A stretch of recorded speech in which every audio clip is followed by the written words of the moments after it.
Hi, I'm Jeff Devlin, host of Stonehouse Revival on the DIY Network. And I am so fortunate to work on some of the world's most amazing houses, turning them into dream homes for families who are trying to construct their ideal family lives. Everyone wants that, don't they? But for so many, even having a roof over their heads or food for their children is a struggle.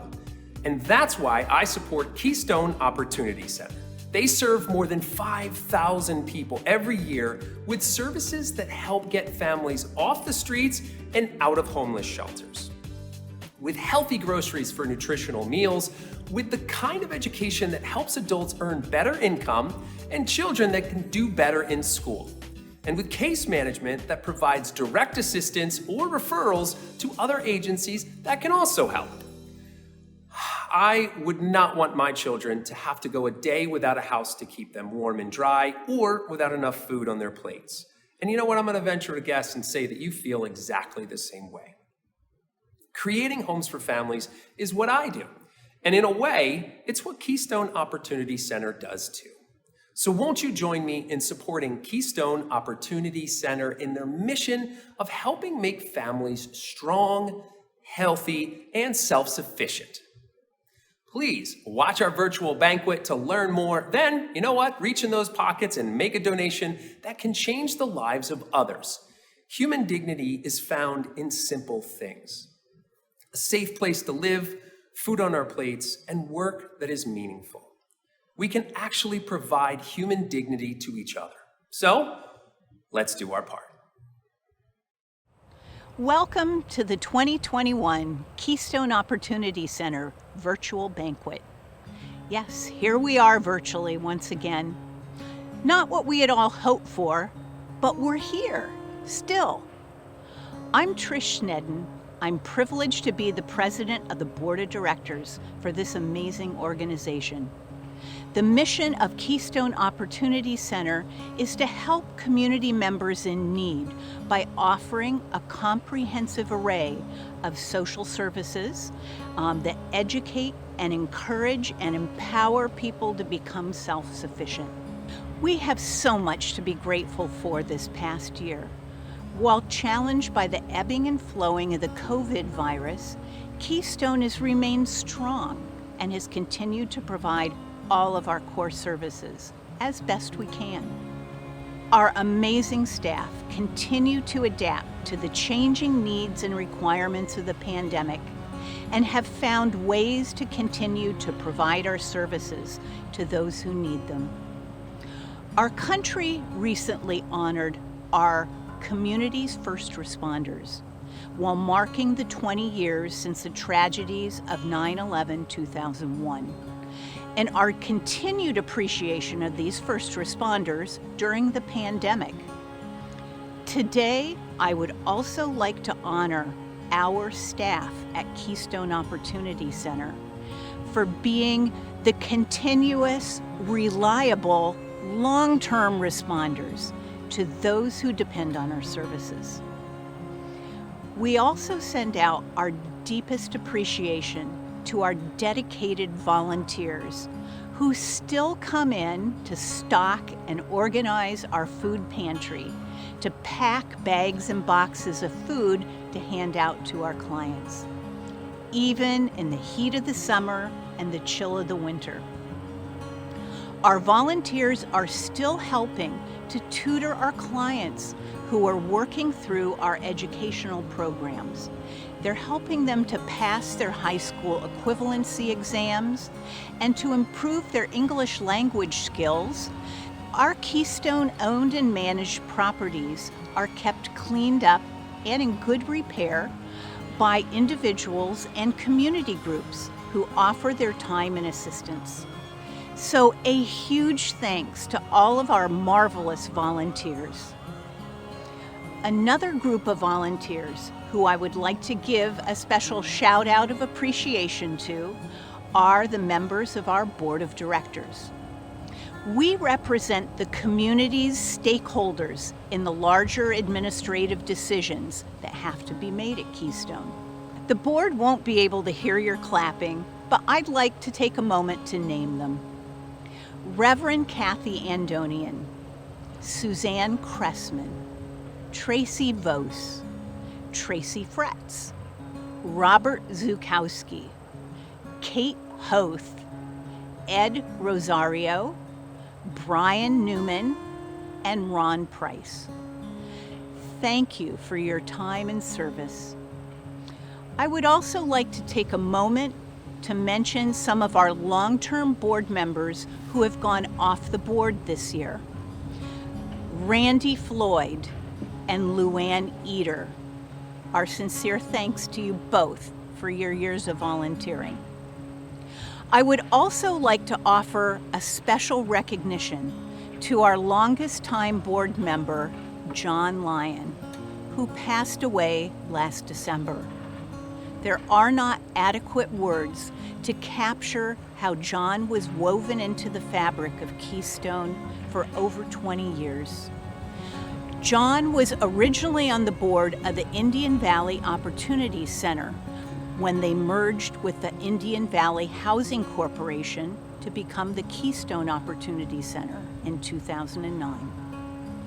John served in many ways. He was an in-house volunteer. He was the face of the organization at community events, and he worked with groups on the upkeep of our housing units. He also served as co-interim director for us in the 8 months after the passing of our previous executive director, Rich Ashley. And then John helped out our current executive director, Arlene Daly, to learn her way around the organization and to introduce her to the community. Thank you, John. And to all the individuals and businesses and organizations who allow Keystone Opportunity Center to thrive through your generous financial donations, our continuous gratitude for your support through the years. We're able to continue our mission because of you. This event may be virtual, but homelessness and hunger and the need for the empowerment the education provides is not virtual. You may not see these needs on a day-to-day basis, but they exist. Keystone will continue the work of meeting these needs with your support. Thank you so much. I'm Arlene Daly, the Executive Director of Keystone Opportunity Center. It's no secret that times have been tough. In fact, we've served more clients than ever before. We just calculated our calendar figures, and in 2020, we provided 45% more groceries than in the year prior. And these are healthy groceries: produce, meat, and packaged goods. It's not just tuna or peanut butter. When a family gets their groceries from Keystone, they get hamburger, chicken, fresh vegetables and fruits, whole grain cereal and beans, even organics, low sodium and gluten-free foods. It's the kind of things you make meals out of. And it's a lot of food. One visit to our food pantry gives families enough food for approximately 3 weeks of wholesome, healthy breakfasts, lunches, and dinners. Our housing department has housed 267 people. These are people who were once homeless, but thanks to the housing programs at Keystone, they now have a place to live. We've responded to 1,200 calls for assistance and educated 366 people. While things have been getting better for some people, those who come to us for help will be the last to bounce back. As financial safety nets like the eviction moratorium, unemployment insurance, and other financial supports are eliminated at almost the same time, the families we help will be especially hard hit. There's a tsunami of homelessness coming and a tidal wave of hunger. All this will be happening while grants and other funding for nonprofits like Keystone will be cut. People are thinking that things are looking better, and for some people they are. But for the families who were struggling before the pandemic, it will take them far longer to recover. They don't have the resources that will help them bounce back. That's why we need you to step in, to step up. We hope you will help us to help them.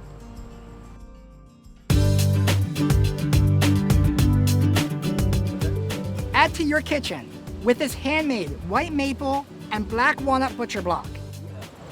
Decorate your door with this spring wreath from Country Crafts. Bid on this and on 100 other items on our online auction right now through Friday, October the 29th.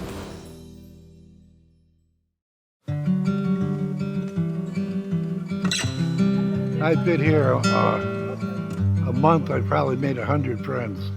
Seriously? Oh yeah, just walking around, meeting people constantly. I was living over on Main Street. I've been there about 15 years. And the place had changed hands twice since I lived there. And of course, each time you get a new owner, they raise the rent. For what I was getting from Social Security, it just wasn't enough. I get my check, I pay my rent, I pay my phone, I pay my electric. There's nothing left. If it wasn't bid for food stamps, I would have starved. I started going down there to the food bank once in a while. Being on Social Security, you get all kinds of paperwork from the government. They want you to fill it out. I can't write. So I got hooked up with Linda. Whenever I had stuff to be filled out, Linda would fill it out. I'd tell her, I need this or I need that. And she'd say, oh, I know somebody. Oh, I know somebody. Check with this person. That she knows everybody. She said, I know a number of different places that we can get you into, and your rent will only be a third of what you're paying now. I said, a third? She said, yeah. So we put a bunch of applications together. We sent them out, and it took like 4 years before I finally got in here. And it all worked out. Perfect timing. I love it. I've met so many nice people.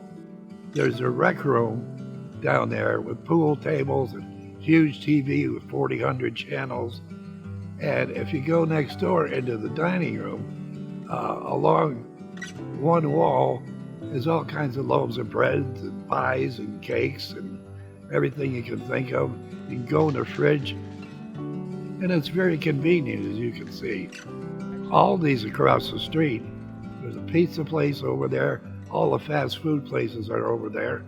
There's a barber shop over there, a dollar store over there. So I joined the Navy, and I told them, I want to be on an aircraft carrier. So the first place they sent me was Naval Air Station, Patuxent River, Maryland. And then I got transferred to an aircraft carrier out of San Francisco. I'll tell you what, San Francisco in the 60s was crazy. Yeah, I just had a lot of fun. And then 1967, we went to Vietnam. Wherever I went while I was in the Navy, I put a band together. And we go out, we play the local bars, and make a little extra money and have a hell of a lot of fun. What did you play? I was the lead singer. Yeah, I'm gonna try with a little help from my friend. And I got to like it so much that after I got out of the Navy, I said, this is what I want to do for the rest of my life. So I spent the next 15 years doing it until I got completely burnt out being on the road a lot.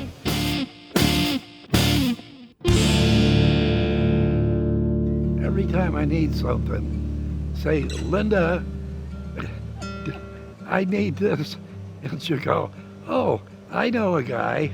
Oh, I know a guy. She knows so many people, it's incredible. She can get you anything you need because she knows people and she's been doing it for so long. Because when you go into senior citizenship, you need a lot of help.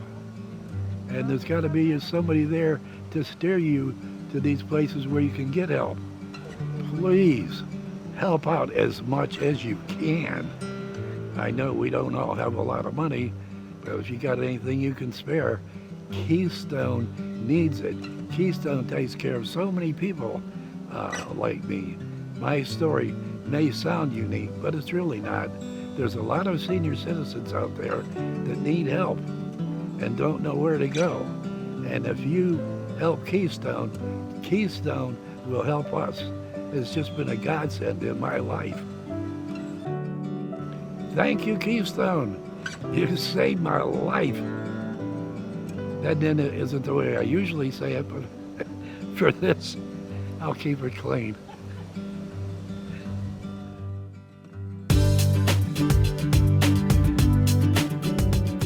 Treat the birds to this deco birdhouse from Bucks County Gardens. Bid on this and more than 100 different items through Friday, October 29th. Thanks to Landis Supermarket for this wonderful coffee and chocolate basket. Can be yours. Go to the auction website now where you can bid on this and over 100 other items benefiting the clients of Keystone Opportunity Center. I'm Alan Raisman, Manager of Advancement for Keystone Opportunity Center. Calvary Church has a long and distinguished history providing help and hope to the children, adults, and families served through Keystone Opportunity Center. For more than 15 years, every aspect of Keystone's work has been enhanced by Calvary Church and their dedicated congregation. From supporting housing needs, to community case management, to food drives, coat drives, the list goes on and on. Keystone is delighted to honor Calvary Church with our Community Champion Award this year.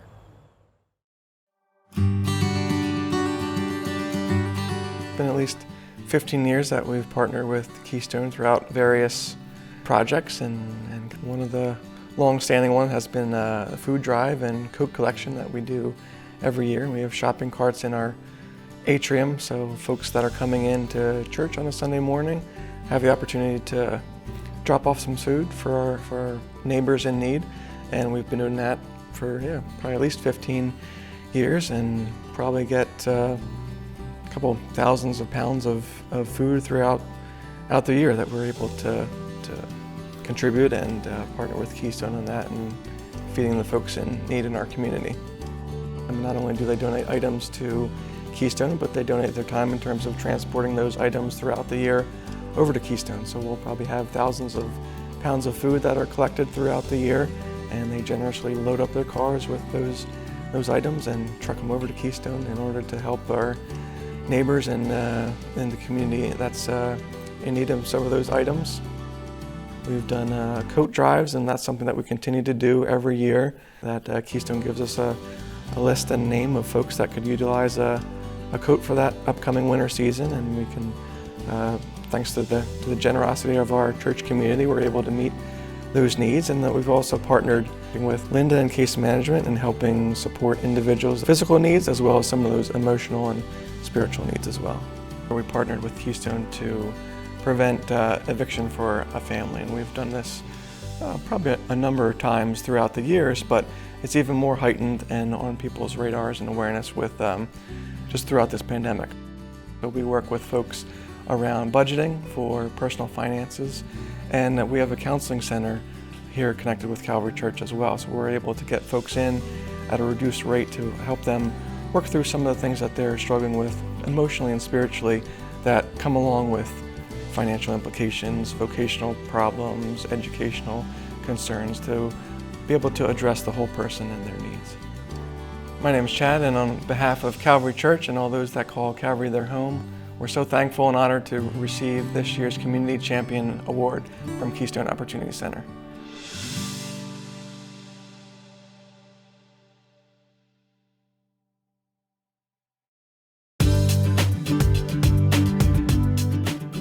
This painting, titled North Lookout by Joyce Feindler, can make a great addition to your house. This iPad, 8th generation, 32 gigabyte Wi-Fi enabled iPad, can be yours or your child's entertainment for years to come.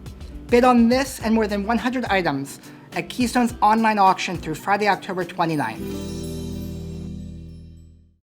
Hi, I'm Malcolm Friend. I'm Director of Resource Development at Keystone Opportunity Center.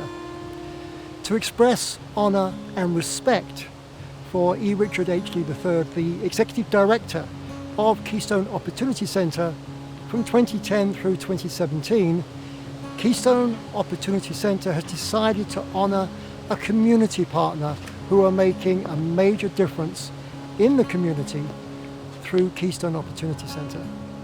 This award, unlike all other awards, is for significant overall support of Keystone's programs, enabling the organization to do things for the community that it couldn't have otherwise done. John Garris Homes was selected for this award because of the many years of support, including the construction of an addition to the Keystone's food pantry to allow us to better serve our clients facing food insecurity during the pandemic and beyond. Dry homes, clean homes, safe homes. These three are of utmost importance as Keystone Opportunity Center houses our clients in need of a place to call home. John Garris and his team at John Garris Homes applied their professional expertise and added this ventilation throughout the roof to improve the circulation of air through the building and to prevent potential health issues that can result from mold. John addressed a structural problem on another housing property. The structural support to the balcony and above the balcony and the rear stairway were unsafe, and John's team replaced key load-bearing struts so the property would be safe for residents' use.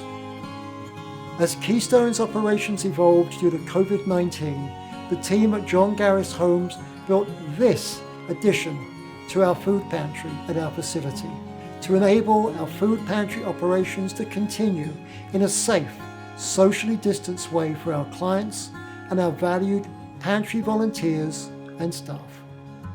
We are delighted to be able to call upon the professional skills of John Garris Homes to help us with the infrastructure for Keystone to continue housing the homeless safely. In addition, we truly appreciate their generous support.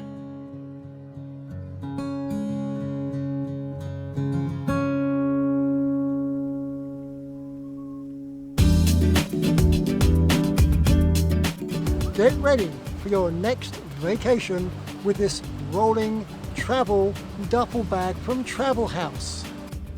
Are you a train enthusiast? Do you want your child to become one?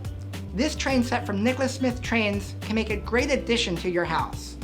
Bid on this and over 100 items at Keystone's online auction through Friday, October 29th. Don't forget, bid high, bid often. I want to take this opportunity to speak with you about all of the opportunities available to you to support Keystone and the clients we serve. Please connect with me anytime. Our virtual program for a second year replaces our in-person fundraising banquet event that Keystone and our dedicated volunteer committee look forward to planning each year. When individuals seek help and assistance from Keystone, you are part of the solution through your kind and continued donations. Please make a gift to Keystone online or mail to P.O. Box 64183, Souderton, Pennsylvania 18964. On behalf of over 5,000 clients we've helped in the last year alone, please accept my sincere and heartfelt thanks. Jeff Devlin from Stonehouse Revival back with you again to thank you for watching. I truly hope this information inspires you to dig deeply when you contribute to this life-saving mission. And do not forget to check out the auction where you can win some really great stuff and, most importantly, help people at the same time. I hope to see you soon.